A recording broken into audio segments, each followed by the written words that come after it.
Sige, dali, tayo na mag-pray. Sige, let's pray. Heavenly Father, salamat, Panginoon, sa iyong kabutihan, sa iyong kabanalan, sa iyong pagmamahal, sa iyong pag-iingat, sa iyong proteksyon, sa iyong provisyon na lagi mong binibigay sa buhay ng bawat isang nandito. Lord, testament kami kung gaano ka kabuti. Testament kami kung paano mo kami iningatan sa umagang ito na kahit na bumabagyo, kahit na malakas ang ulan, Lord, iningatan mo kami makarating dito. At salamat, Panginoon, sa kalakasan na lagi mong binibigay sapagkat yung iba rito, Panginoon, yung iba sa amin, ilang oras lang yung tulog, may trabaho kahapon, may mga ginawa kagabi, but still you have given us the strength to be here, oh Lord God, and we believe that is grace. Grace in action, Panginoon, sa buhay namin. Yung mga bagay na nagagawa namin, hindi namin kayang gawin, pero nagawa namin dahil sa iyong kabutihan lamang, O Diyos. Salamat sa iyong kabutihan, salamat sa iyong pagmamahal. At Lord, sa umagang ito, busugin mo kaming muli ng iyong salita, busugin mo kami ng iyong pagmamahal. At nawa maramdaman po namin muli ang iyong yakap sa umagang ito. And Lord, we pray, hindi lang namin maririnig, mapag-usapan ang matututunan namin, kundi may pamumuhay po namin ang mga bagay nito. At hindi lang namin may pamumuhay, may tuturin po namin sa ibang tao. Kung gaano ka kabuti, kung gaano ka mapagmahal, kung gaano ka mapagpatawad sa buhay ng bawat isa, O Diyos. Salamat po sa akin. Gamitin mo lamang instrumento, gamitin mo lamang kung tungtungan na yung kaningningan, ang iyong salita, ang iyong pagmamahal, ang mararanasan, maririnig sa umagang ito. At anumang gawa ng kalaban sa dako to, pinalalayas ka namin in Jesus' name, Espiritu ng antok o anumang hindi sa Diyos, kaba, takot, lumayas ka sa buhay ng bawat isa at sa bulwagan ito in Jesus' name. Wala kang karapatang manggulo sapagkat ang bawat isa ay nandito, tinubusta ng Panginoong Jesus sa krus ng Kalbaryo 2,000 years ago at kami malaya na dahil sa Panginoong Jesus na nagmamahal sa amin. Salamat po, Diyos. Tapos sa matalangin namin in Jesus' name. Amen. Sige po, makakaupo na po tayo. Hallelujah. Palakpakan natin ng Lord. Sige. Okay, glory to God. Lagi i-declare, ako ay blessed, ayoko ma-stress. 1, 2, 3. Amen. No, lagi ko ito sinasabi kahit sa base namin, declare it. Why? Because it has a firm foundation in the Word of God. Ephesians 1:3 said, God has blessed us. So, ibig sabihin, pinagpala tayo ng Diyos. Amen? Tignan mo kayo katabi mo kung pinagpala ng Diyos yan. Mukhang ayaw mong pumayag. Amen? Praise the Lord. Lahat tayo dito pinagpala ng Lord na dahil tapat ang ating Panginoon. Okay, sige. Mabilisan lang. Si Lot, kilala nyo? Sino yung tsuhin niya? Naku, kala ko kilala nyo. Si Abraham. May first name pala si Lot. Oh, apelido pala yung Lot. Pastor, corny na naman yan. Alam niyo, balot. Amerikano. Alam niyo, first name niya? Parking. Wow, gising sila. Tapos sa mga propeta, meron palang magaling magluto. Kapabasa mo ng Bible, may matututunan ka. Alam niyo kung sino magaling magluto na propeta? Si Habakuk. Wala, tulog. Kakatulog. Amen. Okay, 2024, the year of answered prayer. Ulit, may nasagot bang panalangin? Amen. No, lagi natin i-declare yan. Kasi bakit? God is an answering God. Sabi niya rito sa Jeremiah 33:3, kung manalangin ka sa akin, tutugunin kita. Ang tanong, baka wala ka, tayo, kasi hindi ka nananalangin. Ang linaw, kung mananalangin ka, ano sabi? Tutugunin ka. Kaya, I encourage everyone to pray. Amen? Because that is our communication to our Lord. Yung tayo ay manalangin. Amen? At yung pangalawa, read your Bible. Nagbabasa ba ng Bible? Next week, dali ng mga Bible ha.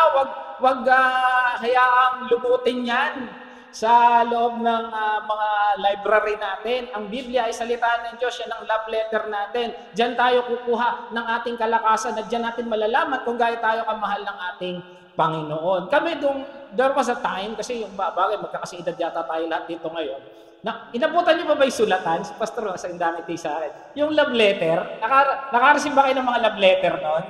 Kami, may mga love letter na kay Pastora, nakaipon, nasa kahon pa. Pag binabasa ko, grabe, ako ba yan? Amen, no? So makikita mo, nakikinikilig ka. Ganun din, when you read the Bible, we will know how God is good to us. Sabi mo sa katabi mo, mabuti ang Diyos sa buhay mo. Amen. God is so good, talaga napakabuti ng Diyos. Okay, so pagpapatuloy na ating series, Assurance of Salvation. Last week, may natutunan ba tayo?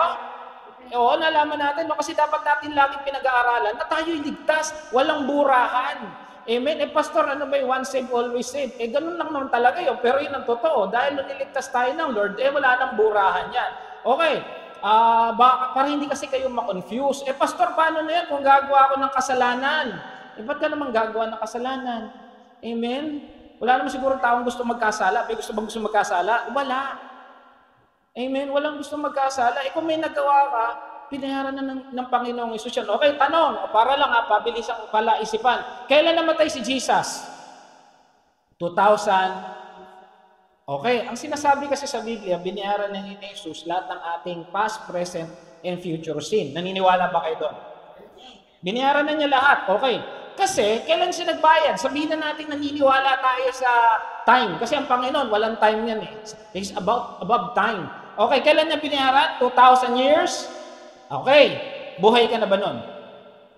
Hindi pa. Sabi nila, binayaran na ni Jesus 2,000 years ago. Good. Nagkasala tayo noong hindi pa tayo born again. Tama? Binayaran na ni Jesus yun? Kasi bakit? 2,000 years ago pa siya nagbayad eh. Kumbaga, yung magiging kasalanan mo bukas, bayad na ba yun? Kasi 2,000 years ago pa ka nagbayad eh. So whatever we do in the future, God has already paid it. Amen? Kaya lang kasi, huwag natin gawing lisensya ang kasalanan. Ito maganda, dahil sa biyaya ng Lord, sabi mamaya, papakita yung verse nyo, sa Titus yata yun, sabi niya, God has given us the power to overcome sin. Amen? Kaya kung ikaw nasa yung biyaya ng Diyos, bibigyan ka niya ng kalakasan para hindi magkasala. Amen? Kasi yung iba, ayaw nilang tagapin na once saved, always saved. Bakit kasi? Paano raw nagkasala ka? Nag-iba ka ng landas. Alam niyo, ang Diyos mabuti. Sa tagal ko na ito, bagay na, bata ako pa pala. Sorry. Marami na ako nakitang nag-backslide. Aminin na natin, may mga nagpa-backslide. Pero binabalik sila ng Lord. Amen? May nakita na ba kayong gano'n? Sasabihin niya, anak ko to, hindi pa pahit na wala. Kanina yung mga bata, alam niyo pinag-aralan, prodigal son. Nakita nila kung gaano kabuti ang Diyos. Amen? Kaya maniwala ka sa hindi, mahal ka ng Lord. Kaya mga tabi mo, sabi mo, mahal ka ng Lord. Amen. Okay, so yun ang topic natin, reminding our position in Christ. Ano ba yung position natin? So, part 2, assurance of salvation. Text natin, Ephesians 2:4-6. Okay, sabi sa Ephesians 2:4-6, but because of His great love, ibig sabihin ng may naunang mga talata. Doon sa unang talata, sa chapter 1 hanggang gitna ng chapter 2, pinakikita doon kung gaano tayo sobrang makasalanan, kung gaano tayo sobrang dumi. At hindi lang yun. Alam nyo, ginamit yung word na necros. Kasi patay eh. Yung necros, alam nyo yung necromancer, kung kinuha yung term na yun. Ibig sabihin, necros, bangkay na, patay na. Ang tingin ng Diyos sa atin, noon, dahil makasalanan tayo, bangkay. Tignan mo ang katabi mo, kumukha ng bangkay. Hindi pa naman. Amen? Ganon ang tingin sa atin ng Diyos. Ganon tayo karumi, ganon tayo kabulok, ganon. Nakakita na ba kayo ng patay? Nakakita naman siguro kayo ng patay na, di ba? Bulok na yon, baho na yon, kaya nga nililibing agad. Amen? Kasi pag namatay tayo na walang espiritu, talagang nagdidikay. Ito, tignan natin. Okay. Ang baby ba mabango? Tayo ba mabango? Naglalagay na nga tayo ng Rexona.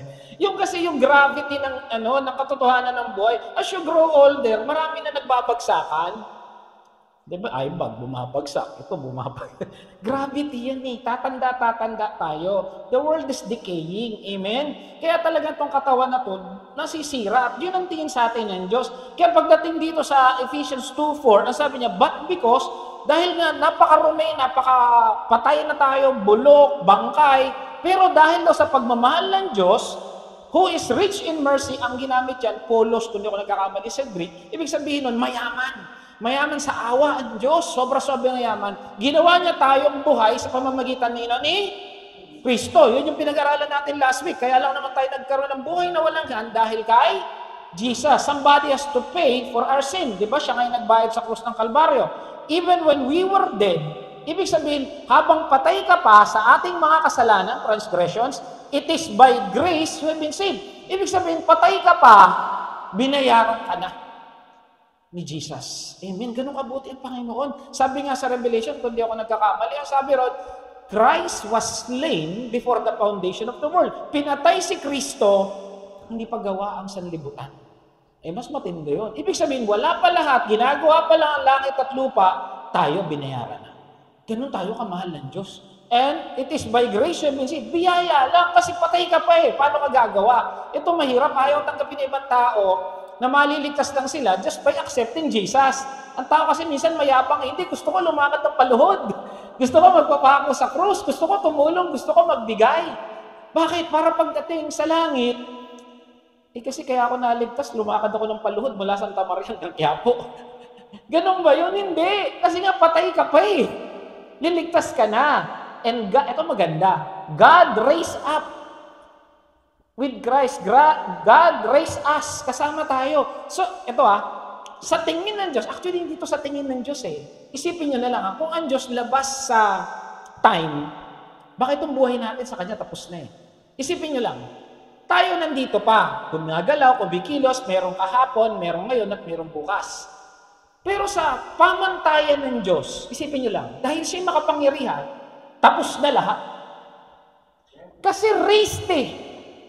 God raised us up with Christ and seated us sa Kanyang tingin, o hindi ko masabing tingin, sa totoong pangyayari na ngayon sa Kanya, kasi time natin ngayon eh, sa Kanya, kasama na tayo ni Jesus katabi niya sa langit.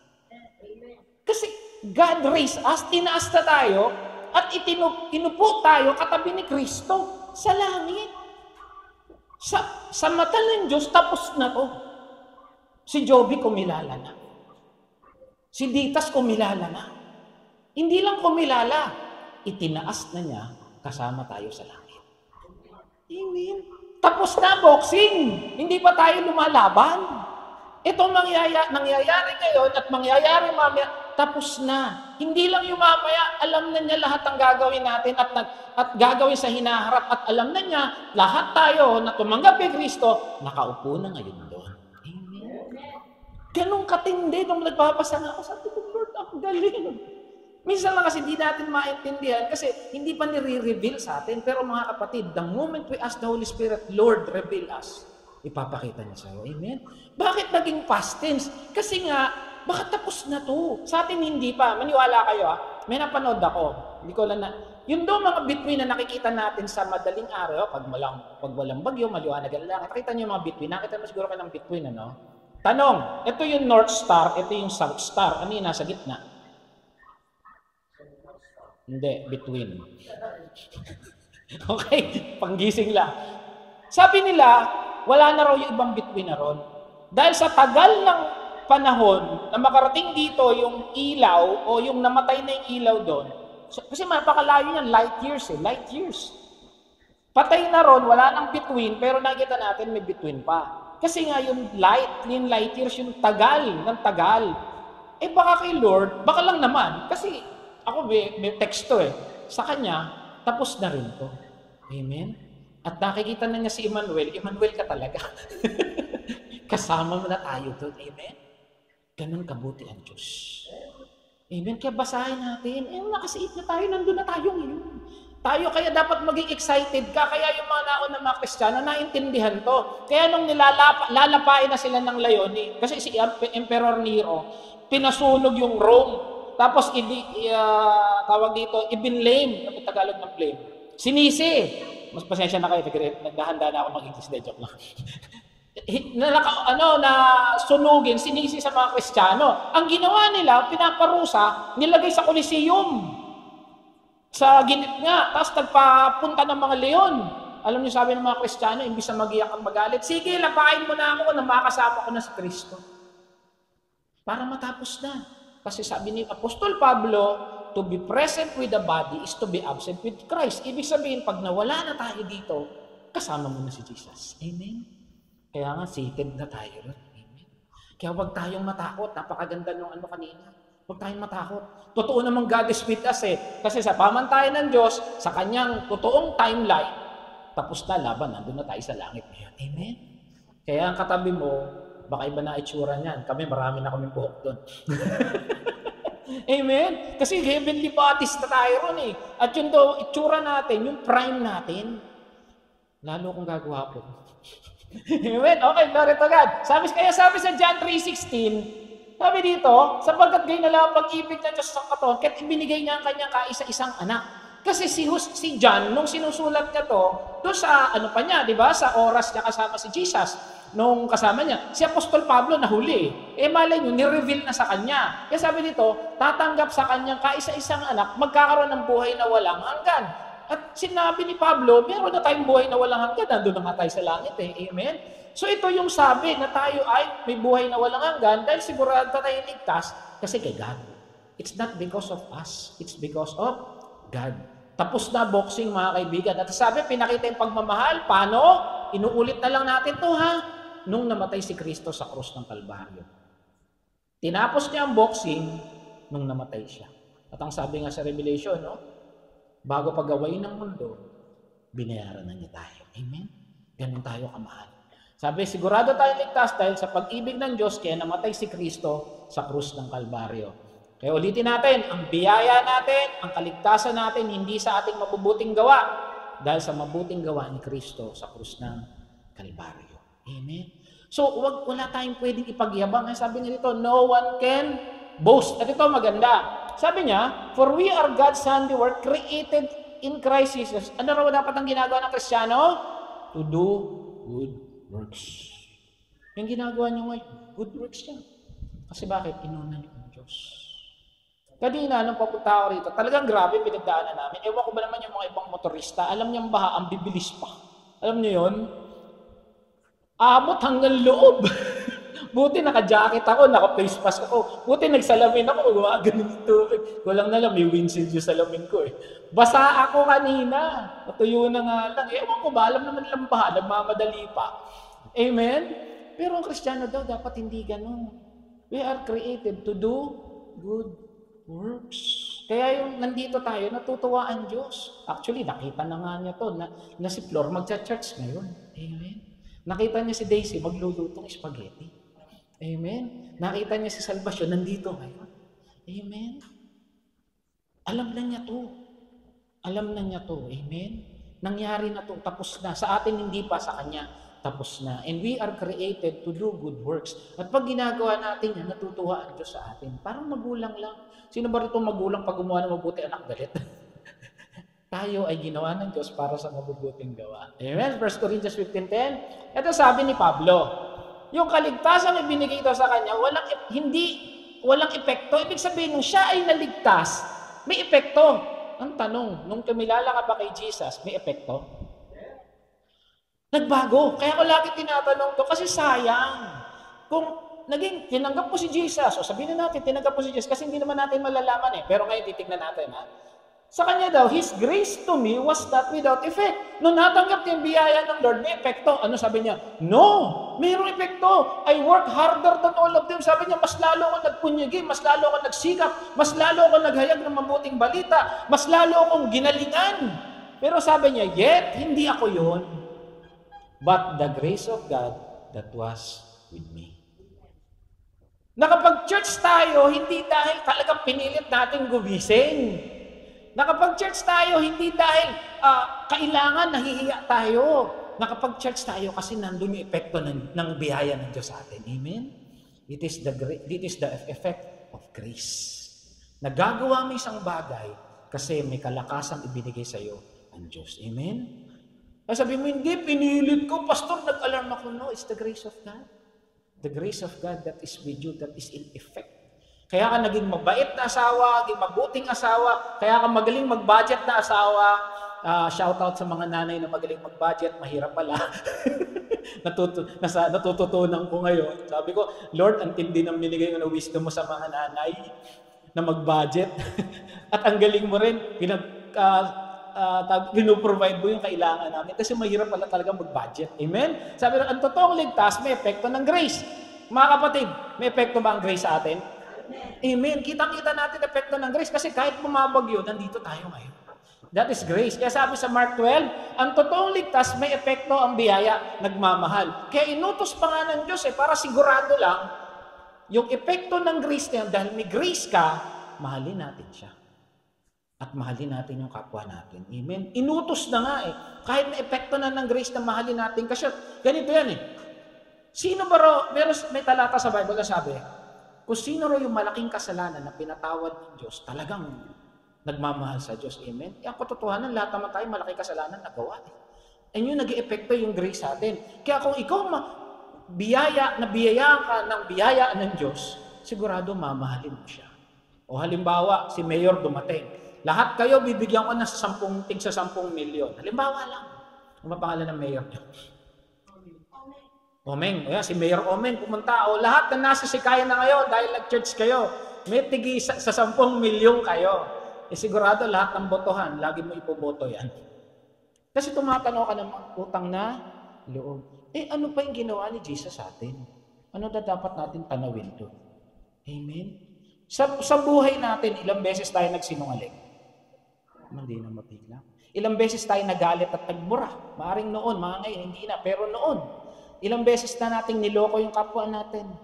Pero dahil sa biyaya ng Lord, binayaran niya lahat yun. Amen? Ganun tayo kabuti ng Diyos. Amen? Kaya sabi niya, by this everyone will know that you are my disciples if you love. Malalaman ng mundo kung ikaw ay Kristiyano, kung marunong kang magmahal. Yun yung pamantayan, yun yung epekto ng grace. Kaya sabi, the fruit of the Holy Spirit is love. Pinakita natin before, no? Naalala nyo? Inisa-isa natin. Pero ang pinaka-fruit ng Holy Spirit ay love. Love God and love others. Yun yung fruit of the Holy Spirit at yun din na epekto ng grace. Kaya sabi, pagmamahal sa Diyos at sa kapwa, ang sukatan, hindi dahilan na sukatan. Baka ma-misinterpret ako. Ay, kaya pala, ligtas kasi nagmamahal ka sa kapwa. No, kasi marami marunong magmahal pero hindi ligtas. Bakit? Ang bait-bait naman niya, pastora. Talagang nagsisikap siya, mahal niya yung asawa niya, yung anak niya. Talagang sikap na sikap siya, tumutulong siya sa kapwa. Bakit po hindi naligtas yun? Kasi hindi niya mahal ang Diyos. Kasi kung talagang nagmamahal ka, ang una mong mamahalin sino? Si Lord. In particular, si Jesus. Si Jesus ang totoong dapat una natin yan. God, sabi nga, love the Lord your God with all your might, with all your soul, with all of your strength. And the second is this, love your neighbor as yourself. Parehas lang din naman yun, di ba? Yung kanina yung all, ikaw yon, and then yourself, ikaw yon. Pinarehas lang, pinagkaiba lang yung pagkakasulat. Pero katotohanan, mahalin natin ang Diyos at ang ibang tao ng buong buo tayo. Yung walang tinitira. Amen? Sabi dito, ito maganda, yung Titus 2:11. For the grace of God has appeared that offers salvation to all people. Ito na yung biyaya. Sabi ko nga sa inyo, wag lang alam yung i-define ang biyaya. Dapat nararanasan natin ang biyaya. Ang tanong, nararanasan ba natin ang biyaya? Amen. Kaya nga tayo nandito, biyaya yan. That's the effect of grace. Pag may tanong sa iyo, ano yung biyaya sa iyo, kapatid? Natututo kong magmahal. Bakit naranasan ang biyaya? Kasi antok na antok ako, pero nakapag-church ako eh. Kasi hirap na hirap ako, pero nandun ako ngayon eh. Yung kahit Brad, gusto ko matulog, gusto ko muna kausapin si Lord eh. That is grace. Hindi mo maipikit yung mata mo hanggat hindi mo nakakausap si Lord. Bakit? Kasi mahal mo nga siya eh. Amen. Ngayon, no, bago ako matulog, nag-good morning ako kay Leonora, kay Pastora, kasi umaga na rin. Siya rin yun, bago matulog, kahit pagod na raw siya, mag-good morning siya. Kasi bakit mahal mo? Ganon din yun. Pag ikay nagmamahal sa Diyos, bago mo ipikit ang mata mo, gusto mo muna siyang makausap. Tama hindi? Amen? At gising mo sa umaga, gusto mo rin siyang unang kausapin. Kasi bakit? Mahal mo. Ewan ko, naituro ko na sa inyo. Sabi doon, meron daw mga German scientists na nag-survey na yung mga lalaki daw na humaalik sa asawa, mas malaki yung porsyento na hindi maaksidente. Ulitin ko, yung mga lalaki na humahalik sa asawa bago umalis ng bahay, ilan lang pala kami dito, pati nanonood, mas malaki yung porsyentong hindi maaksidente. Amen? Kaya alam nyo na bakit marami na aksidente. At hindi lang yun. Mas malaki yung porsyento na humaba yung buhay sa paghalik lang sa asawa. Bakit kaya pinapatay ka nila sa Yun yung research sa mga German scientists. At hindi lang yun. Yung mga lalaking humalik sa asawa bago umalis ng bahay, mas malaki kita. Sabi ng mga sis, ay. Alam niyo na bakit malit yung kita ng iba. Paghalik lang yun. Now, hindi ko alam ano yung scientific evidence, pero totoo naman, pag mahal mo asawa mo, maayos ang buhay niyo. Kasi mahal mo si Jesus. Mahirap kaya mahalin ang asawa kung hindi mo mahal si Jesus. Sila rin, hirap na hirap tayong mahalin, mga lalaki. Di ba? Kaya nga, ang union ng mag-aasawa, tatlo. Si God, yung lalaki at yung babae. Amen? Hindi pwede magkaroon ng tahanan kung wala ang Diyos sa gitna. Tama? Kaya kung gusto mo na maayos na tahanan, siguraduhin nyo kasama nyo si Jesus sa bahay. Amen? Okay, sabi dito, ang totoong ligtas may biyaya para hindi gumawa ng hindi tama. Kaya yung biyayang nasa atin, nagsasabi, Hoy, Wendell, huwag mong nakawin yan. Hoy, Wendell, pumasok ka ng nasa oras. Hoy, Wendell, huwag kang magsinungaling. Kasi sabi, it teaches us to say no to godliness. Pag nasa yung biyaya, sasabihan ka ng biyaya, Hoy, Wendell, mag-church ka. Uy, Wendell, mag-pray ka. Uy, huwag kang maging judgmental. Ayan, no? Nararanasan nyo, pag may gusto nyong gumawa ng kasalanan, may pumipigil. Biyaya ng Diyos. Amen? May epekto ang biyaya. Kaya hindi mo pwede sabihin na ligtas ka, pero wala ka nararamdaman. Niloloko mo lang sa sarili mo. Kasi ang totoo nagmamahal sa Diyos, yun yung may biyaya ng Diyos. Amen? That is grace, my brothers and sisters. Meron rich siyang ruler na nabasa niyo na to. Ang sabi niya, pansinin niya, may isang lalaki lumapit kay Jesus at nagtanong, Guro, anong mabuting bagay ang dapat kong gawin? Sabi niya, upang makakamtan ko ang buhay na walang hanggan. Napansin niyo, mabuti kong gawin. Works. Sabi ni Jesus, sabi niya, bakit mo tinatanong anong mabuti? Isa lang ang mabuti. Mahalin mo ang Lord. Yun lang naman eh. Pero sinabi rin ni Lord, napansin niyo rito, wala yung mahalin si Lord. Ang sabi niya, okay, gusto mo maggamit ng buhay na walang hanggan, sundin mo utos ng Diyos. Ano yung utos ng Diyos? Mahalin ng Diyos. Sundin mo. Tapos, alin daw? Namili pa. Sisinagot siya. Huwag kang papatay, huwag kang makalunya, huwag kang magnanakaw, huwag kang sasaksi sa walang katotohanan. Yan ang 10 Commandments. Igalang mo yung mga matima, ibigan mong kapwa, gaya ng pag-ibig yung sarili. Pero unang-una ron, mahal mo ang Diyos eh. Sabi siya, sinabi ng binata, sinunod ko po lahat na yan. Nawa, tapang. 10 lang yun eh. 600 something yung utos eh. Sumagot sa Jesus, kung ibig mong maging ganap, ayan, ipagbili mo ang lahat ng iyong ari-arian, ipahabol mo sa ihirap. At magkakaroon ka ng kayamanan sa langit. Pagkatapos, bumalik ka na at sumunod ka sa akin. Si Jesus, alam na. Naalala niyo yung babae, yung sa well? Ilan na yung asawa niya? 5. Alam na niya agad eh. Ito, alam niya na rin. Anong ginawa nito? Pagkarinig niya, malungkot na umalis kasi hindi niya magagawa, napakayaman niya. So, ibig sabihin, merong number 1 sa puso niya. Ano yon? Kayamanan. May mali pa sumunod sa utos? Wala naman. Kaya lang, yung unang utos, yun hindi mo sinusunod. Mahalin mo ang Diyos. Yun yung una eh. Pero napansin niyo yung ibang mga disciples, mga ibang nakakilala kay Jesus, naalala niyo si Zacchaeus? Hindi na nga sinabi anong gagawin eh. Lord, kung may naloko ko, babalik ko. Diba tama ba? 3 beses? Tama ba? 3 ulit, babalik ko. Siya mismo, yung babae na nasa balon, ano sabi niya? Iniwan na nga si Jesus kasi sabi niya, uy, nakita ko na. Diba? Nagkaroon agad ng pagbabago. Ang totoo na kilala kay Jesus, nagbabago buhay. Siyang isip pa rin niya, gawa eh. Works pa rin. Kasi kung talagang pumasok na sa kanyang biyaya ng Lord, siya na yung magsasabi, Lord, bibigay ko na sa mahirap to. Di ba nakita niyo sa Acts, sila pinamigay nila yung kanilang ari-arian. Tayo hindi na agad na inuutos sa atin ngayon ng Diyos. Ang sinasabi nila ng Diyos, magbigay ka ayon sa iyong, bukal sa iyong kalooban. Pero kung mahal mo ang Diyos, alam mo, Lord, mahal kita, tapos binigay mo 20. Alam niyo yung kwento ng mga pera. Nakita yung 1,000. Tsaka yung 20, sabi nila, Brad, 1,000, saan ka galing? Alam niyo yung 1,000, bawal itiklop yun, di ba? Bawal state. Ang linis. Ang linis niya. Sabi, saan ka galing? Nagmula ko. Saan ka magaling? Nagpunta ako ng Baguio. Tapos alam mo, pupunta rin kami ng ibang bansa. Nakita niyo yung 20. Lukot-lukot. Ikaw, bakit ka malungkot? Saan ka galing ba? Lagi na lang ako nasa basket ng church. Ba't niyo ako tinitignan na masama? Kwento nila yon, hindi naman totoo dito yon, di ba, no, Sister Daisy? Hindi raw. Hindi totoo dito yon, sa kabilang church yata. Amen. Dito ro kasi pare. Ay, hindi, joke lang. Yung 20 pa lang yung coins na. Amen.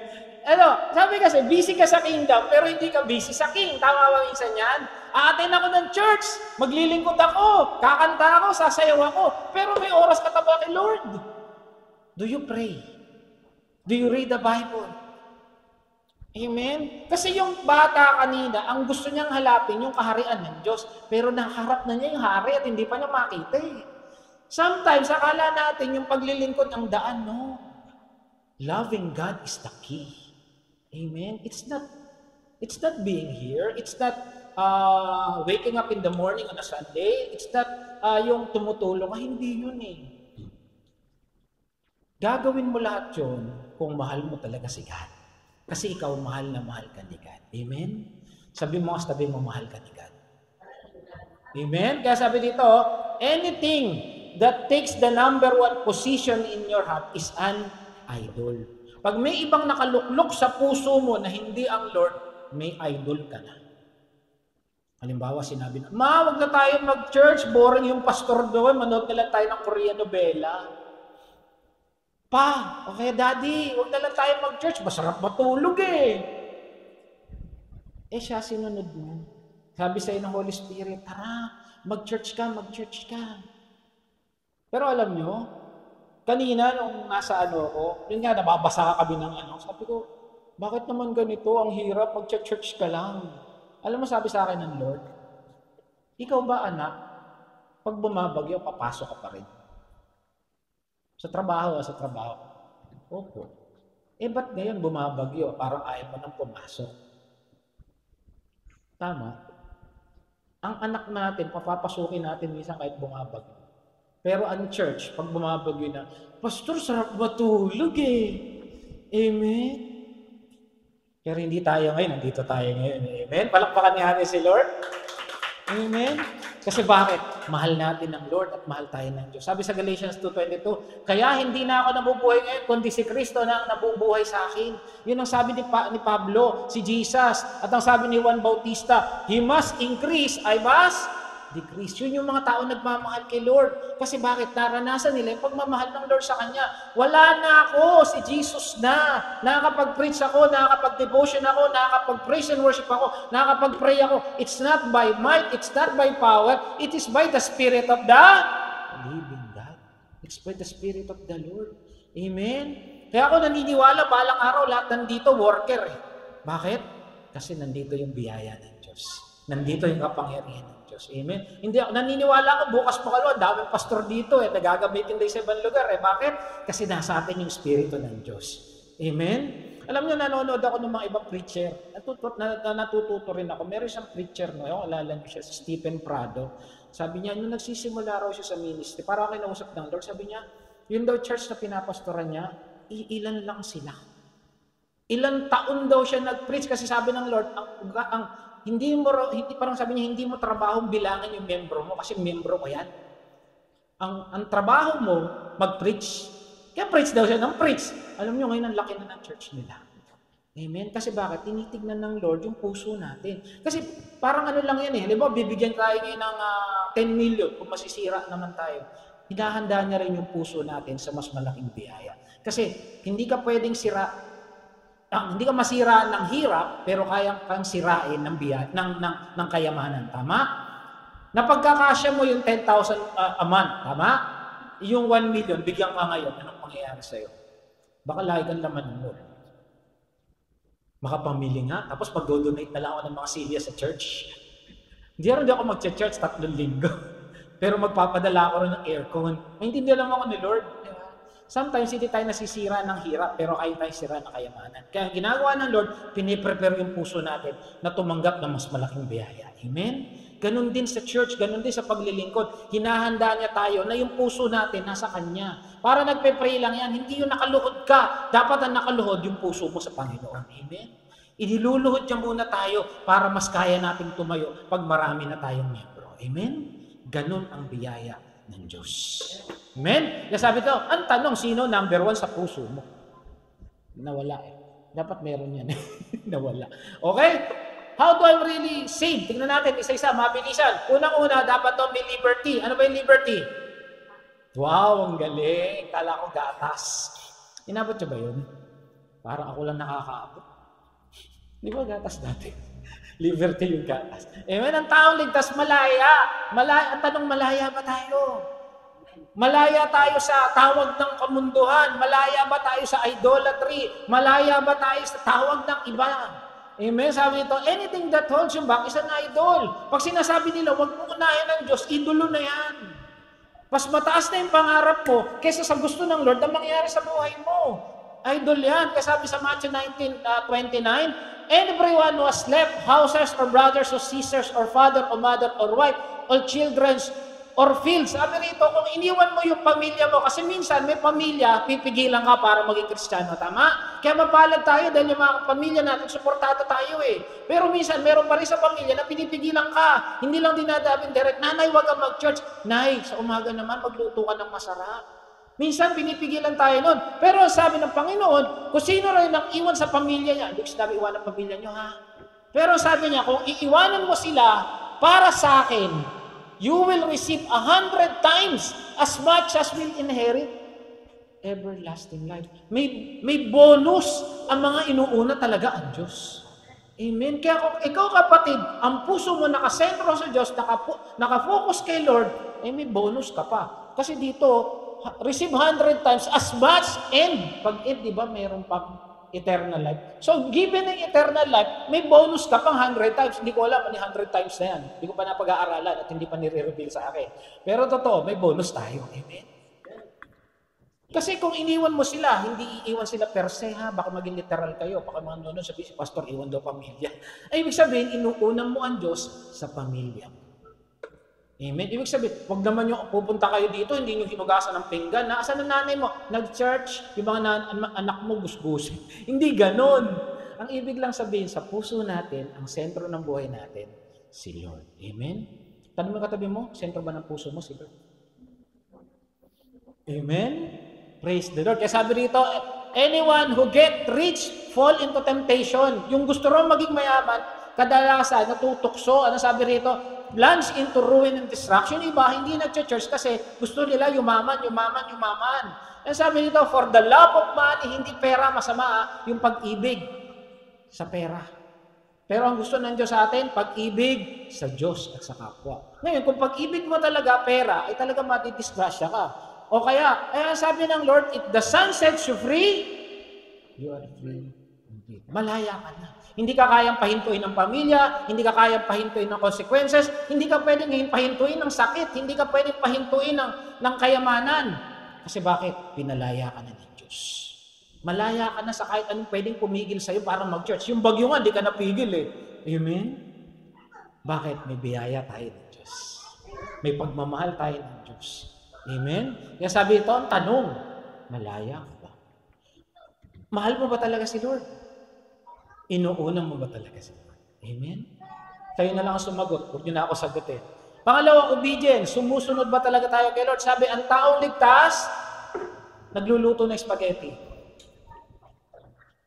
Ang taong ligtas, nagmamaneho ng pamilya niya para makarating sa church. Ang taong ligtas, gumigising na maaga para makaten sa church. Amen? Kasi bakit? Inutos din naman ng Diyos. Sabi nga, huwag mong kakalimutan ng mga gawaing ganito. Tama? Hebrews 10:25.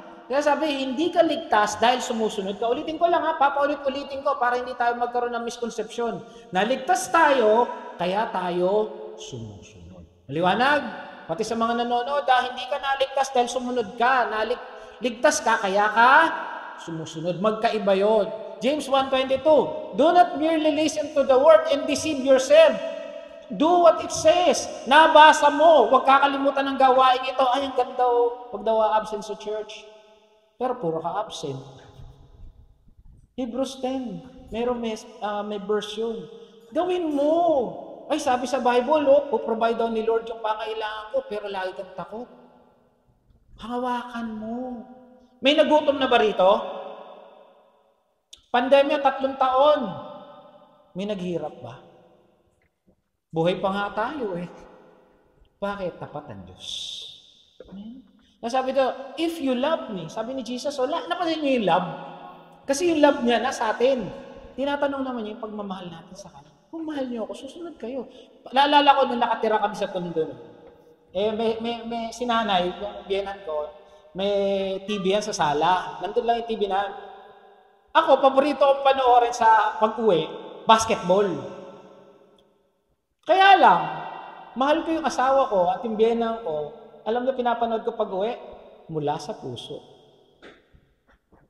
Alagay naman mag-away ako, championship. Nanonood sila kay Selena eh. Kilala niyo ba si Selena? Hindi nila kilala si Selena. Yung tumatawa kay Lita si Selena. Kilala si Selena, si Princess Punsalan. Hindi nila alam yung mula sa puso eh. Parang ako lang yata nakakaalam talaga ng mula sa puso. Hindi ko mailipat kay championship. Kasi ang ganda eh. Nanood na lang ako. Lagi naman mang-away ako dahil sa championship. No, wala pa YouTube. Hintay ko nila sa dyaryo. Sino nanalo? Okay, nagpapa-ending. Ay, nanalo. Ano, sino nanalo? Pa, tumaya ka? Hindi, tinatanong ko lang, sino nanalo? Kasi hindi ko mapanood, nanonood na mula sa puso. Mahal ko yung pamilya ko. Alam kaya pagpalit ko sila dahil lang sa basketball. Di ba? Pag mahal mo, susunod ka. Amen? Sabi niya rito, for this is the love of God that we keep His commandment, and His commandments are not burdensome. Yung mga utos daw ng Diyos, hindi mabigat. Naniniwala ba kayo? Hindi raw mahirap? Alam niyo bakit hindi mahirap? Naalala ko yung tatay ko nung bata pa ako. Sabi niya, anak, kunin mong kurso sa college, yung masaya ka. Bakit? Sabi ko, bakit? Para pag nakuha mo yun, pag inang pinag-aralan mo, hindi ka na magtatrabaho. Nung bata ako, hindi ko maintindihan yun. Pero totoo pala yun. Pag yung ginagawa mo masaya ka, parang hindi ka nagtatrabaho. Tama yun. Kaya yung mga anak natin, ang pakuhan yung kurso sa kanila, yung gusto nila. Kaso gusto kong kunin nun yung pitaka ng nanay ko eh. Palo ako. Amen? Hindi. Kidding aside, no? Pag ginagawa mo, masaya ka. Parang hindi ka nagtatrabaho. Halimbawa, gusto mo talaga maging IT. Ako, aminin ko, gusto ko talaga IT. Kaya pag nasa trabaho ko, hindi ko nararamdaman yung sakit ko. Minsan kumikirot, nagtatrabaho pa rin ako kahit basta katayo ako. Bakit? Kasi masaya ako sa ginagawa ko. Kaya sabi dito, kung masaya ka sa utos ng Diyos, kahit bumabagyo, magcha-church ka lagi. Amen? Kahit antok na antok ka na, magpe-pray ka pa rin. Kahit na hirap ka na, bumabaha, magcha-church ka pa rin. Kasi bakit? Mahal mo ang Diyos. Kasi mahal ka ng Diyos. Hindi ka pinababayaan ng Diyos. Hindi ka pinagkukulang ng Diyos. Tapos yung simpleng sinasabi niya, mag-church muna kayo sa 1 linggo. Hindi mo magawa. Tapos sabi mo, I can do all things through Christ. Hindi tayo ganoon. Sa kapilang church siya tayo. Nagturo pa. Amen? Kaya sabi dito sa Luke 6:46, why do you call me Lord, Lord, and not do what I say? Tawag ka Diyos, Lord, Lord. Pero hindi naman kita nakikita sa church. Hindi ka naman nagpe-pray, hindi ka nga nagbabasa ng Bible. Tapos sabi mo, Lord, Lord.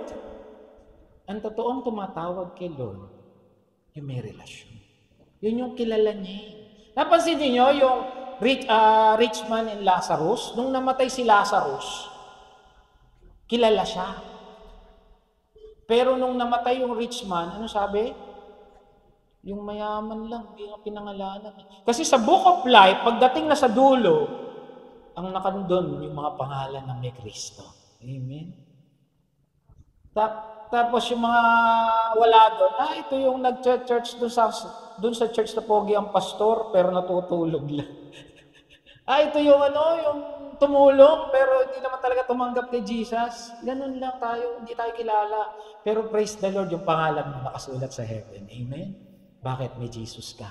Amen? Sabi ni A.W. Tozer, isang sikat na theologian, the Bible recognizes no faith that does not lead to obedience. Kung may pananampalataya ka, marunong ka sumunod. Tama? Kung naniniwala ka may pananampalataya ka sa Diyos na milikha ng langit at lupa, hindi ka pababayaan, dapat marunong ka sumunod. Sabi ito, nor does it recognize any obedience and that does spring from faith.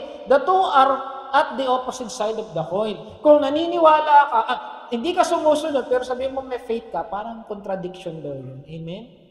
Ang totoong may pananampalataya, marunong sumunod. Amen? Praise the Lord, sumusunod tayo. Amen? Ang tanong, ikaw, sumusunod ka ba? Amen? Ako alam ko, sumusunod kayo ngayon kasi nandito kayo. Amen? Praise the Lord. Pangatlo, value. Pinapahalagahan natin ang Panginoon. Ang taong ligtas, pinapahalagahan ng Diyos. Una, ang Diyos. Amen? But seek first His kingdom. Pastor, yun dyan ang kingdom din Kaya lang dinugtungan, may His righteousness. Dapat mahal natin ang king, kaya natin gusto sa kingdom. Ulitin ko, pag hindi natin mahal si Jesus, walang silbi langit. Tama? Kung hindi natin mahal ang Diyos, walang kwentang puntan langit kasi yun din ang mapupuntahan natin doon. Kaya nga sabi dito, kingdom and His righteousness. Unahin mo yung ministry kasi dahil mahal mo ako. Nagpipreach ka, nagde-devotion ka, uma-attend ka sa church, nag-i-invite ka, nagtuturo ka sa bata, nagte-testify ka sa mga mahal mo sa buhay dahil sa akin. Kasi may ginawa ako sa iyo. May ginawa ba si Lord sa atin? Amen. May ginawa ang Lord sa atin, marami. Kaya sabi dito, ulitin, babalik. Love God with all your heart, with all your soul, and with all your might. Buong pagkatao. Amen. Ikaw, inuuna mo pa si Lord. Amen? And then, huling-huli, nagtitiwala. We entrust even the smallest detail of our life to the Lord. Amen? We trust God. So ito, ang taong ligtas, nagtitiwala. Mga kapatid, ang pagtitiwala sa Diyos, hindi lang yung binigay yung prayer mo. Hindi lang yung dumadaan ka sa pagsubok. Kahit na dumadaan ka sa pagsubok, nagtitiwala ka pa rin kay Lord. Kahit may nangyayari sa iyo, tingin mo hindi maganda, believe ka pa rin kay Lord. Kahit na minsan bumabagit, bumabaha na, believe ka pa rin kay Lord. Amen? Yun yung totoo nagtitiwala. Yung hindi lang nagtitiwala kasi puro answered prayer ka na. Matakot ka pag puro answered prayer ka. Baka yung hinilig mo, hindi maganda, binigay. Tandaan, alam ng Lord yung makabubuti at hindi sa kanyang mga anak. Amen? Tayo bang mga magulang, bibigyan ba natin na ikasasama na nila yung anak natin? Natin yung mga bata? Diba hindi rin? Ganon din ng Diyos. Kahit mag-pray tayo na mag-pray, kung alam ng Diyos na yan ay masama, hindi niya ibibigay. Kaya lahat na ibinibigay ng Diyos sa atin, alam niya, makabubuti sa iyo. Amen? Minsan nga nag-uusap kami ni Pastora kasi gusto na niyang umuwi. Namimiss na niya ako. Siyempre, pogi ko. Hindi, joke lang. Amen? Sabi ko, pinag-ginrant ng Lord yung prayer natin, di ba? Ngayon, gusto mo nang bumalik dito. So sabi niya, pero alam mo, marami ko natututunan ngayong magkahiwalay tayo. Kahit siya may mga natututunan din. Sabi niya gano'n. Hindi ko nagkikwento sa iyo kasi personal. Pero may natututunan siya doon. Ako rin may natutunan sa pag-iisa ko. Kanina, alam niyo, dito ba nawalan ng kuryente? Sa amin, nawalan. Nung sinando ko na yung breakfast ko, bigla nawalan ako. Wala pala mag-isa rito. May nagpaalala sa akin, hindi, kasama mo ako. Amen? Ako lang mag-isa kasi sa bahay. Magtitiwala ka pa rin. Tapos nag-pray ako, Lord. Sa amin kasi pag nawalan ng kuryente, saglit lang. Wala naman generator yung building. Pero sandali lang. Ba kanina, ilang minuto na, tagal. Nagpipray ako, Lord, bigyan mo na ng kuryente, magcha-church. Para may nagbubulong sa akin, hindi ka na ba magcha-church pag walang kuryente? Alam niyo, nagtitiwala sa Diyos. Kahit na hindi binibigay agad sa iyo yung prayer mo, nagtitiwala ka pa rin sa akin. Amen? Kasi God knows best. Alam niya kung kailan niya ibibigay. Kaya maniwala, magtiwala, bumilib sa Diyos. Amen? Kaya sabi ito sa Proverbs 3, 5, and 6, kahit hindi ko na ilagay ito, alam na natin ito. Trust in the Lord with all. Kagaya ko, nagtitiwala ako sa Diyos. Kasi nabibudget ko yung sahod ko ngayon eh. Sabi ko, bakit ganun? Parang kulang. Binabudget ko na magkano dapat yung pagkain ko sa agahan, tanghalian, hapunan. Hindi ako marunong pala mag-budget. Kasi nung nasanay ako, pag-gising ko may pagkain na, pag-uwi ko may pagkain na. Alam niyo, lagi ko iniisip ngayon for the past ilang linggo, ano kakainin ko? Yung totoo. Kaya lang sabi ng Lord sa akin, huy, ako magpo-provide ng kakainin mo, huwag kang mag-alala. Kaya alam ko, may mga binubuting maganda kasi sa lahat na nangyayari sa buhay natin, tama yung Romans 8:28. Everything works together for those who love God. Kung mahal mo ang Diyos at tinawag ka ng Diyos, lahat na nangyayari sa iyo, kahit madilim pa yan, kahit gaya kanina madilim, may tinuturo ang Diyos. Mabuti para sa atin yan. Amen? Bakit? May ituturo ang Diyos sa atin para mas lalo tayong gumaling. Amen? Sa bawat pangyayari natin na hindi natin maintindihan, pagkatiwalaan pa rin natin ang Diyos. Alam mo, ligtas ka kasi may tiwala ka sa Diyos. Amen? Kaya sabi dito, He is not afraid of bad news. His heart is firm, trusting the Lord. Amen? Alam niyo, nung pandemya, natakot ako. Kayo ba? Hindi kayo natakot din kayo? Takot ako. Meaning ko. Pero nung nagpe-pray ako, sabi ko, Lord, pinaalala niya, kasi alam mo, hindi niya lingid sa inyo, may brain tumor ako. Nung nalaman ko may brain tumor ako, 3, gulat ako, sinabi niya, gulat ako, sabi sa MRI, Vagus nerve tumors. Sabi ko, ano to, Dok? Sabi niya, you have a brain tumor. Parang huminto-huminto sa akin. Pero alam niyo, may nagsabi, ako bahala sa'yo. Sabi ko, napayapa ako. Sabi ko, Lord, ako nang bahala. Tapos kahit sino pagsabihan ko, nagugulat. Pero alam niyo, tiwala ako na si Lord magtatawid sa akin. 7 years ago na yun, hanggang ngayon, nakatayo pa rin ako sa harap niya. Kasi bakit? Ang sabi niya, kahit may bad news, magtiwala ka. Bahala ako sa'yo. Sabi ko nga sa inyo tapos na tong kwento natin kasi nandun na tayo lahat Amen? Parang pelikula lang ni Fernando po yan. Mabubugbog. Napansin niyo? 15 minutes, binubugbog ni Paquito Diaz. Pagdating sa dulo, makikita niyo ang asawa niya, si Marian de la Riva. Hindi mo kilala si Marian de la Riva. Gaganon lang si Marian de la Riva. Bigla tatayo si Fernando, susuntok ng kaliwat kanan. Talo si Paquito. Alam niyo sa pelikula ni Fernando po, alam mo, panalo siya. Sa pelikula ng Lord, panalo tayo kasama na ni Jesus. Amen. Ando na tayo ngayon. Kaya nga sabi, He is the Alpha and the... asa si Jesus? Nasa buhay natin. Umikot na yung kalendaryo. Kasama na tayo ni Kristo. Wala nang problema kahit anong mangyari sa gitna ng buhay natin lahat kasi alam natin, manalo pa rin. Kasi panalo tayo dahil kay Kristo. Amen? Huwag na natin isipin itong gitna. Hindi ko sinabi huwag kayo magtrabaho pero huwag tayong mag-worry. Kasi sa palatuntunan ng Diyos, sa mata ng Diyos, kasama na tayo ni Jesus. Ephesians 2:5. Tandaan natin yan. Amen? Ang taong ligtas nagtitiwala sa lahat ng oras.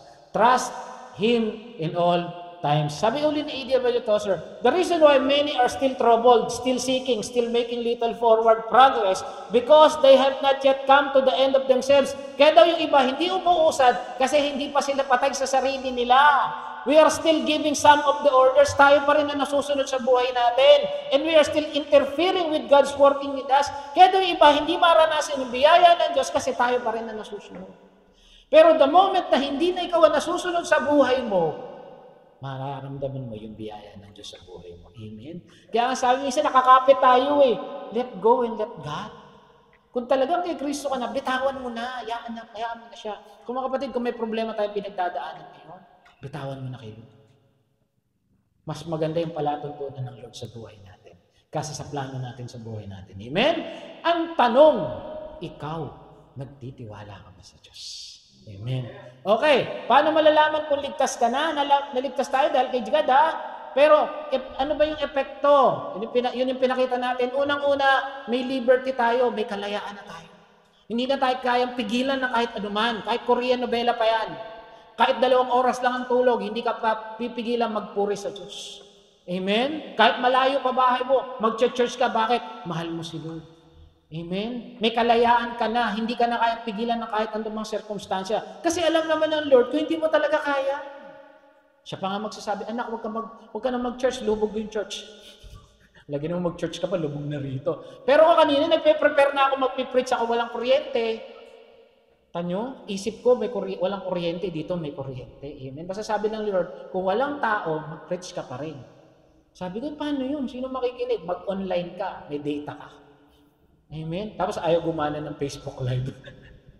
Hindi ko alam pero si Lord alam. Yung pala, nandito kayo ngayon. Amen? Nandito kayo dahil may kalayaan kayo. Kaya sabihin mo sa kasabihin mo, pinalaya ka talaga ng Lord. Pangalawa, sumusunod ang mga ligtas. Kaya alam mo, ligtas ka kung sinusunod mo talaga ang Diyos. Hindi dahil lang magaling ka, magaling ang biyaya ng Diyos na sa iyo. Pangalawa, pinapahalagan mo ang Diyos at ang mga gawain para sa Diyos. Hebrews 10:25, huwag natin kakalimutan ng mga gawain ganito. Bakit? Malapit na siyang dumating. Sa palatuntunan ng Diyos, malapit na. Kung 2,000 years ago, hinihintay nila, malay nyo mamaya, malay nyo bigla ngayon, bigla na tayo mawala. At least, saan ka kinuha? Natutulog po. At least ikaw, hindi mo sabihin niya, saan ka kinuha? Nandun po, nakikinig sa poging pastor, di ba? Tapos yung pastor na iwan, ay hindi, joke lang. May napanood ako yung left behind, yung pastor na iwan, ewan ko bakit. Yung pala magpipreach pa rin siya. Amen? May dahilan ng Lord. Basta alam mo si Lord nasa sa'yo, ligtas ka. And then lastly, you trust even the smallest detail of our life. Alam mo kanina, totoo, nag-message si Sister Daisy. Sabi niya, Pastor, magluluto ba ako spaghetti? Tinignan ko yung labas, di naman umuulan Siyempre. Tapos nawala ng kuryente. Ala. Tapos biglang bumuhos ang ulan. Ala. Sabi ko, baka umuulan doon. Sabi ko kay Sister Daisy, magdala ka ng plastic. Yung pala, nandito tayo lahat ngayon. Kaya may spaghetti. Sabi ni Lord, basta magtiwala ka sa akin, nandun sila ngayon. Amen? Kung di siya nagluto, wala tayo kakainin. Nandito pala tayo lahat ngayon. Amen? Kaya sabi ni Lord, kahit mahirap pumunta ron, magpunta. Ang taas ng baha doon sa tulay. Umikot na lang kami, umabot ko sa flooring Amen? Pero praise the Lord, iningatan tayo ng Lord ngayon. Mamaya pakakainin pa niya tayo. Amen? And then, alam mo, naligtas ka dahil sa pagmamahal. Amen? Kaya nga, sabi nila, mahal tayo ng Diyos. Kaya dapat, mahal din natin ng Diyos. Lahat ng nagmamahal sa Diyos, magsabi ng Amen. Lahat ng mahal naman ng Diyos, pumalakpak. Amen. Hallelujah. Amen. Praise the Lord. Last verse. Sabi niya, for I am convinced, sabi ni Pablo, neither death nor life, neither angels nor demons, neither the present nor the future, nor any powers, neither height nor depth, nor anything else in the creation will be able to separate us from the love of Christ, which in Christ Jesus our Lord. Pag nasa kay Kristo ka, walang burahan, walang mamaya, nagkasala si Gina bura na lang ulit. Di, sulista ko ulit, mabait na siya. Walang ganon. Because nothing can separate us from the love of God in Christ Jesus. Mahal ka ng Lord noon, ngayon, magpakailanman. Bakit? Nakaupo na nga tayo ron Paano kaya upo natin doon? Squat o may upuan? Hindi ko alam. Magkita-kita na lang tayo doon. Amen? Dali, palakpakan natin ang ating Panginoon. Tayo tumayo na, tayo manalangin. Hindi kailangan mapinupuri ka namin. Salamat sa napakagandang revelasyon mo, Panginoon, na sigurado ligtas kami. Hindi dahil sa nagawa namin, hindi dahil sa mabubuti namin ginagawa, hindi dahil sa aming kakayanan, kundi dahil sa pagmamahal mo sa amin, O Diyos. And we know that we have the liberty, we have the obedience, we have the trust, we have, O Lord God, the value, because we know, O Lord God, mahal na mahal mo kami. At ngayon pa lang, Lord, nalaman namin, tapos na pala lahat to. Nakaupo na pala kami doon sa tabi mo. And Lord, that makes us excited. Kaya pala si Apostol Pablo, ang sabi niya, gusto na niya makasama ka, kaya alam may mission pa siya. Kasi alam niya, O Lord, tapos na yung boxing. Nandun na kami kapiling mo, O Diyos. Lord, teach us to remind us always of this revelation, na kahit ano yung pagdaanan namin na tingin namin mahirap, pero ang totoo pala nito, tapos na to, at sa dulo nito, panalo kami dahil may Kristong namatay para sa amin. Hallelujah. Thank you, Jesus. Thank you, Lord. Thank you, Jesus. Lord, I pray sa mga natutunan namin ay magkatindi ng aming puso, na lalo ka namin mahalin, na lalo ka namin pagsilbihan, na lalo kaming ganahan maghayag ng mabuting balita. And Lord, let the grace that is in us, Lord, ay mag-manifest, kumilos, dahil sabi mo, Lord, yung grace na yun ay may epekto. And Lord, teach us, ipakita mo yung epektong yun sa araw-araw ng aming pamumuhay. Hindi lang namin alam, bigkasin ng grace, i-define ng grace. Alam namin at nararanamin namin ang grace na yun. Salamat po, Panginoon. And Lord, let the love, let the joy, let the peace of love be manifested sa buhay ng bawat isang nandito. Salamat po. Ito po sa madalangin namin. Pasalamat in Jesus' name. Amen.